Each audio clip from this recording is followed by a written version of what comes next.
idea of that, Gregor had no control over what took place in his life. He had to live in this state with no real explanation for it all. In other words, the brother went to sleep one night as he normally did and woke up the next morning being something that he never dreamed of being. Unlike Gregor Samson of our story, who had no real control over what and whom he transformed into overnight, we today have viable options and optimistic choices to live a transformed life or to live a deformed life. That's right. We have the power to live life in victory or settle for victimization. We can live a life that exhibits transformation or one that exploits terror, excels negativity, and eradicates hope. My brothers and sisters, all I'm trying to tell you is you can live a transformed life. We can live a transformed life by the power of the Spirit, which is from God. If we take heed to what the Apostle Paul is sharing in our pericope and examine its perimeters, we can gain insight into living a life of transformation.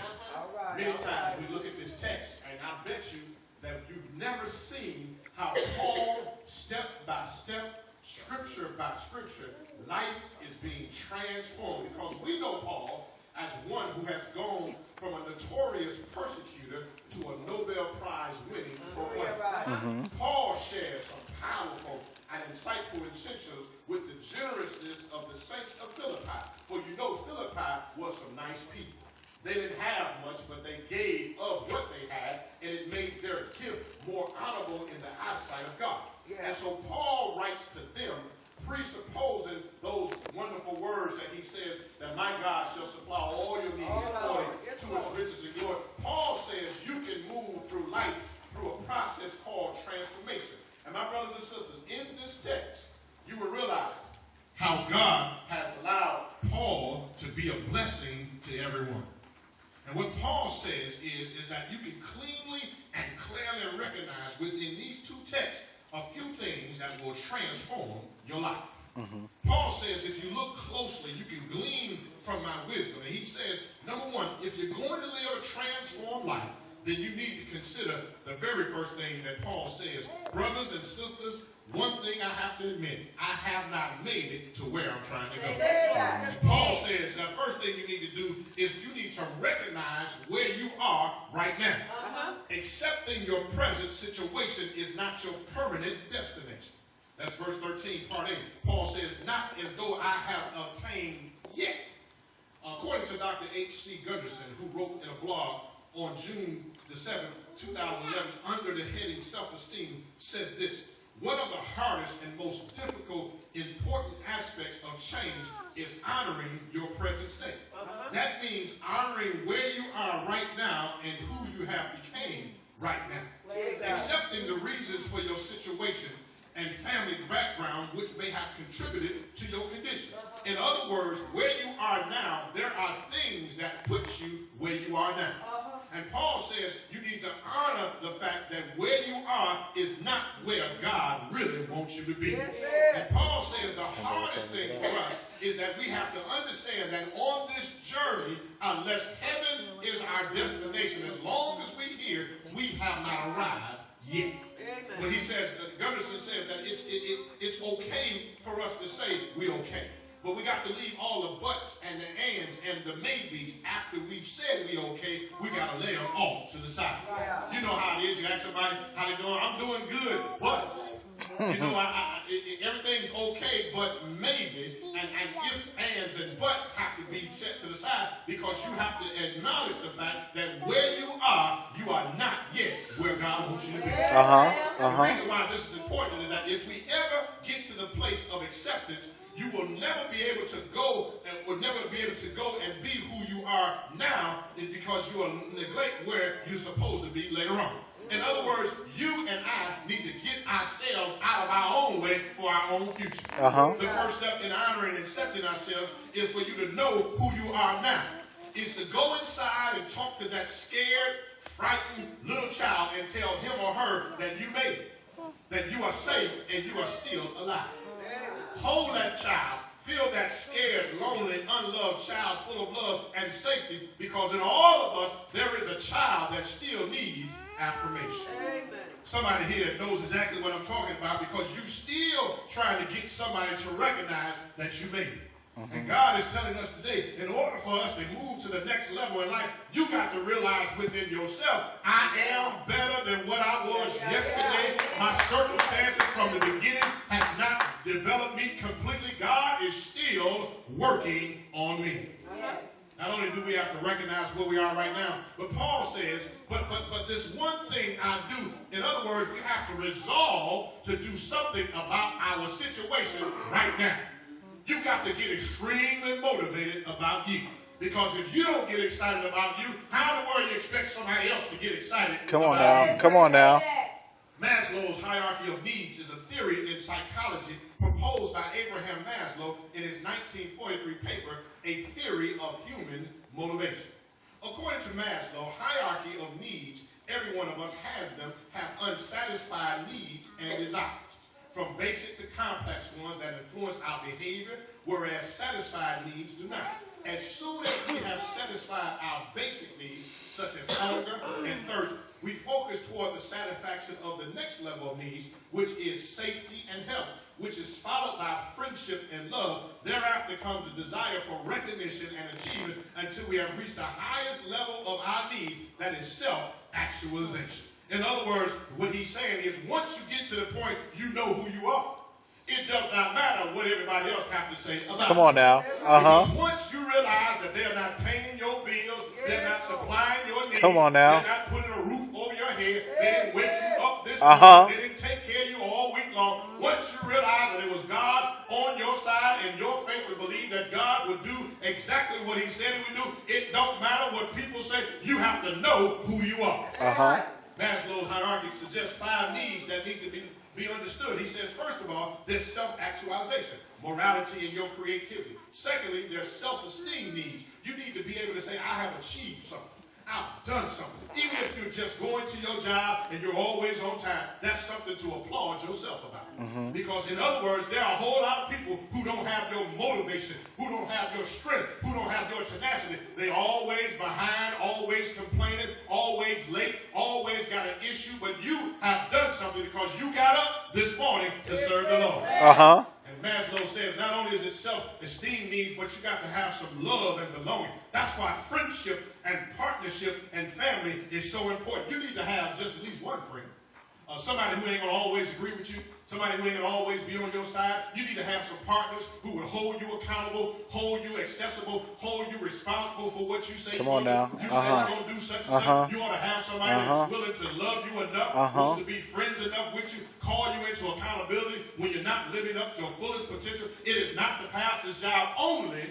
Let me say that. It is not the pastor's job only to keep you accountable. You got to have somebody in your family to also hold you accountable. Husbands got to hold wives accountable. Wives got to hold husbands accountable. Children got to hold parents accountable. Parents have to hold children accountable. Friends, sisters, loved ones, comrades, people in your church, and people on your pew ought to be able to call you sometime and check on you to hold you accountable. He says not only is there self-esteem needs and love and belonging, but there's security needs, safety needs, oneself, one's property. Then there's the physiological needs. You need food. You need water. You need to be able to breathe. And then once you've done all of that, you are better in your situation. Can I help somebody? I want to give you an address. It's called www.addicted2success.com. Go there anytime you feeling low and feeling like you ain't done anything significant in your life. Go to www.addicted2success.com and get you some motivation. Because God has put something in all of us to encourage us to go on just a little bit further. Paul says, not though I have many, but this one thing I do. Paul, what do you do? Number 3, release what is behind you now. I ain't getting no amens now. The past is not your present now. Close it out and keep it moving. Come on now. One more time. The Come on now. past is not your present now.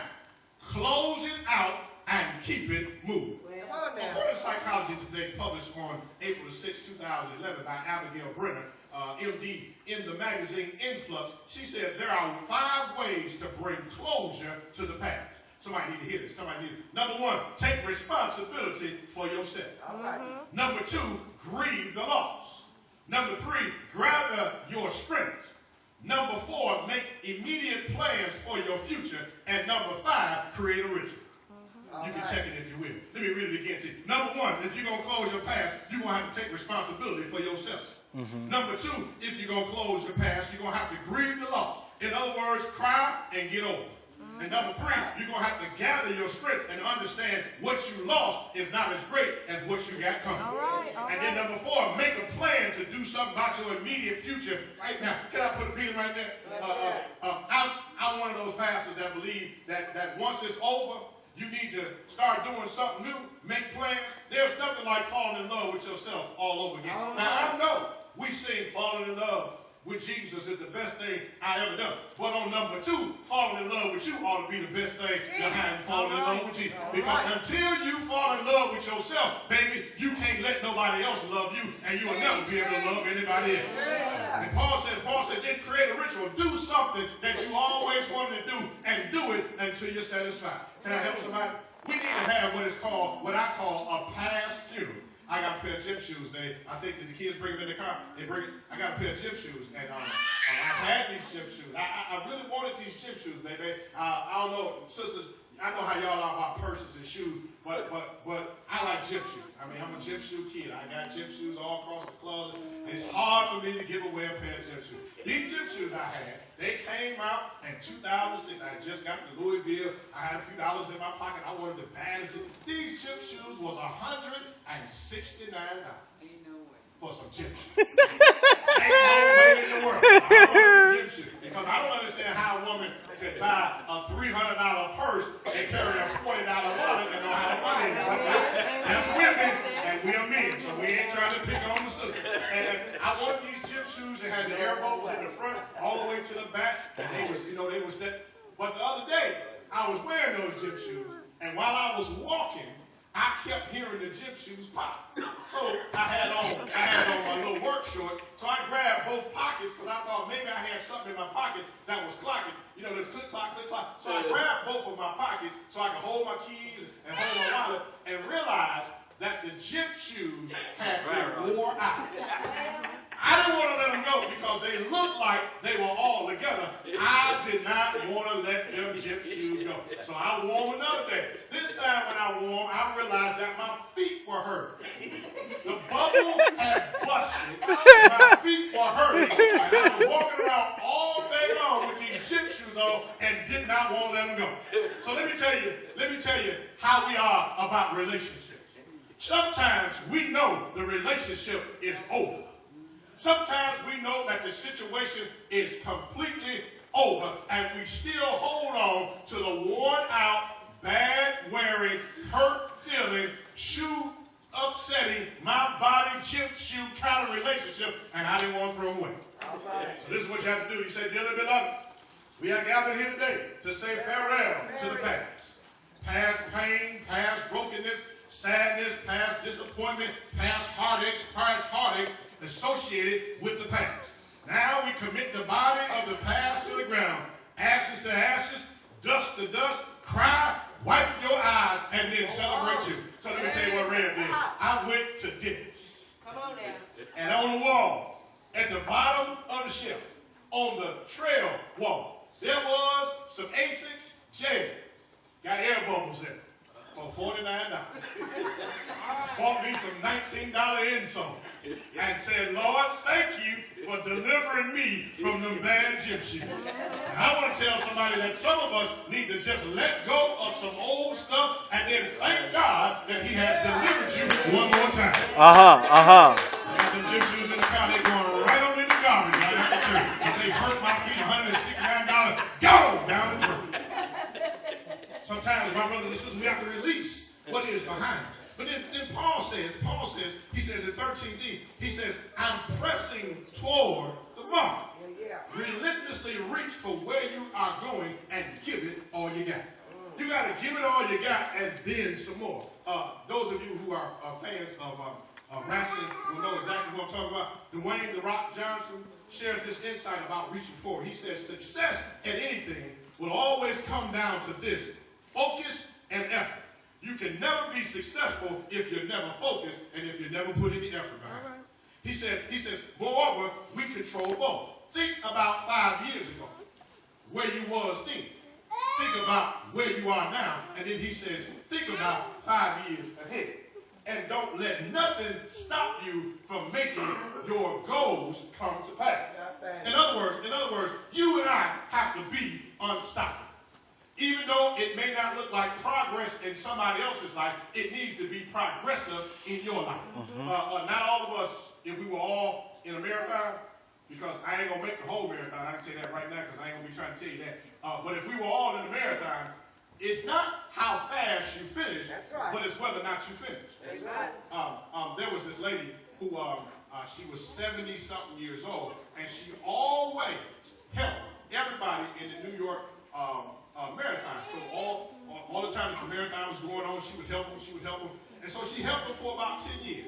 And so after 10 years, one of the sponsors of the New York Marathon said, ma'am, one day you ought to run the New York Marathon. She said, baby, I'm retired after 70 years of working. My knees, my hands, my back, all that hurt. I ain't going to be running no marathon. But 4 years later, they wore her down. They wore her down to the point that she ran the New York Marathon in her 70s.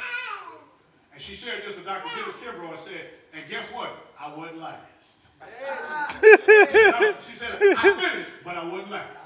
And so it's not about whether or not you come in first, second, or third. It's all about whether or not you finish the race. Because the race is not given to the swift, nor the strong, but they that endure it to the end. The Lord will bless you because you hang on in there.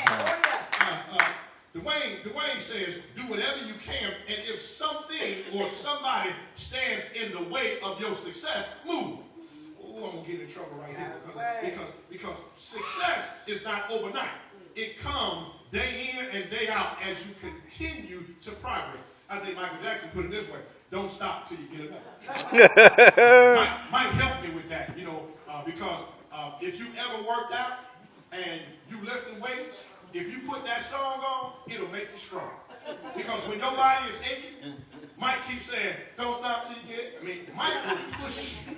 And I may have to do a Michael Jackson series so we can understand what Mike is really trying to tell us. Because we might be dancing to the music, but we might be missing the message. Come on now. Because Mike is telling us, irregardless of what the odds are against you, don't you stop until you get enough. Because this is what I learned. God will move folk out your way. But let me also tell you this. God will also move you out of his way too. And anytime anybody is getting in the way of your progress and it's for God, God will make them act a fool and get away from you. Later on, I'm going to tell you something, tell you how that worked out, because the Lord will deliver us from the snare of the fire. Paul says, I'm trying to get somewhere. And irregardless of what happens in my body, irregardless of what happens in society, we got to be able to realize God has called us to go to the next level. People are worried about who's going to be in the White House. And Mitt Romney, a.k.a. the bigot, a.k.a. the racist, a.k.a. just don't like black folk. The brother ought to just come out and say what he really feels and just get on out the way. He don't like gays. He don't like women in power. He don't like black women. And he don't like black people. Won't the brother just be honest? We don't have to look. Clint Eastwood just lost all his credibility. I know people who love Clint Eastwood, think he's the next great white hope. But what they don't understand, he's a great white fool who don't have no hope. Because if he thinks that's going to help Mitt Romney, you ought to ask the rest of them fellas. When God says yes, it does not matter what it looks like on the screen. Come on now. And see, anytime somebody wants to liberate us, there's always going to be somebody else that has something to say. I don't know about those of you who saw this. I think it was Tuesday. If I'm not mistaken, it might have been Tuesday. At the convention, somebody threw some peanuts at a black woman who was working for CNN. And CNN is pro-Republican. And said this is how we treat our animals. Yeah, see, that didn't make you mad. See, that should have made you mad. Because, in other words, they trying to let us know we don't care where y'all go, y'all still what we say y'all are in our eyes. Right. Here is a lady who's there reporting on behalf of the Republican National Party as a black woman, and people in the audience were throwing peanuts at her, nuts at her, saying this is how we treat animals. See, that don't make headline news. But if Obama wants to kiss his wife on public TV and pat her on her behind because she belongs to him, that's national news because he's acting out of character as a president. But when Robert F. Kennedy was fooling around with Marilyn Monroe and was married to Jackie Kennedy, it was okay. See, that all made you mad. Because what happens is that what we have done is we have nullified ourselves to the point that we are nullified to what's really going on around us. Because most of us don't want to hear nothing about racism because it offends us. But wait a minute, my brothers and sisters. Every time you turn on the TV, Fox is letting you know where they stand in white America. And see, if you come in here for me to pat you and pet you and pump you and promise you, you at the wrong church. Because our social consciousness has something to do with our future as an African American race. And if we don't wake up to the reality, we'll always be pushed back instead of being pressed forward. Amen, Walls. Amen, Walls. So Paul says, I got to go after what God has for me with everything I got. That's right. Paul says, forgetting those things which are behind. This one thing I do, I press toward the mark. Paul says, now, this is what you got to do. After you make up your mind that you're going to do something about your situation. After you realize where you are is not where God would have you to be. You need to let go of the past, then make up your mind and do something about your future. Because this is where Paul says. Paul says, rest in knowing that your arrival date is coming soon. Paul says, God has given you and I a promise that one day we're going to make it. I think the old people says that we're going up to Zion. Oh, beautiful Zion. We're going somewhere. And my brothers and sisters, I don't know why we want so much heaven down here. When the heaven I read about in Revelation, the gold down here don't even compare. And from the record, Jesus says, I'm going to prepare a place for you. And where I'm at, there are many mansions. I mean, honestly, I live in a little 1,700 square foot apartment. It's cool, carpet on the floor. You know what I'm saying? Got a little air running through. I mean, it's cool. We doing good. We handling our business. But I ain't so caught up in what I got that I won't lose my eyesight on where I'm going. And the Bible says we're going to get there because greater is he that is in us than he that is in the world. The Bible says that we're going to get there because no weapon formed against us shall ever prosper. The Bible says that nay, in all of these things we are more than conquerors through him that loves us. The Bible tells us that all things work together for our good. The Bible says that weeping may endure for a night, but joy will show up come in the morning. The Lord is my shepherd, and I shall not mourn. I like what David said over in Psalms 27. He said, the Lord is my light and my salvation. Whom shall I fear? The Lord is the strength of my life. Of whom shall I be afraid? When the wicked and even my enemies and my foes come against me to eat my flesh, they stumble and fail. Though an host should encamp around me, my heart shall not fear. Though war shall rise against me, in this one thing I will be confident. One thing I desire of the Lord, and that I seek after, that I may dwell in the house of the Lord all the days of my life. Behold the beauty of the Lord and inquire in his temple. For in the time of trouble he shall hide me. In the secret of his tabernacle he shall hide me. He shall set me up on a rock, and that rock is Jesus. I don't know about you, my brothers and sisters, but I want to live a transformed life. I want to be all that God would have me to be. I want to do all that God would have me to do. And I want to be just like Jesus. Because I realize that regardless of what I'm going through, regardless of what we're dealing with, my brothers and sisters, one Friday morning, Jesus died in the afternoon. They turned to midnight into midday back into midnight. The Bible says as long as Jesus died and he was buried and rose up from the grave, as long as that is going on, you and I can make it. Because this is one thing you can always depend on. Regardless regardless of what's going on, the tomb is still empty. Come on now. Come on I don't now. know about you if you don't get excited about that. Because Yeah. you live a transformed life because the tomb is still empty. If you want to live a transformed life, you got to release. You got to recognize where you are. Make up your mind to do something about it. Release your past. Realize that you are not where you're supposed to be. Reach forward to where God wants you to go. And then rest in knowing that when you get there, everything was going to be all right. The doors of the church is open. Let us all stand.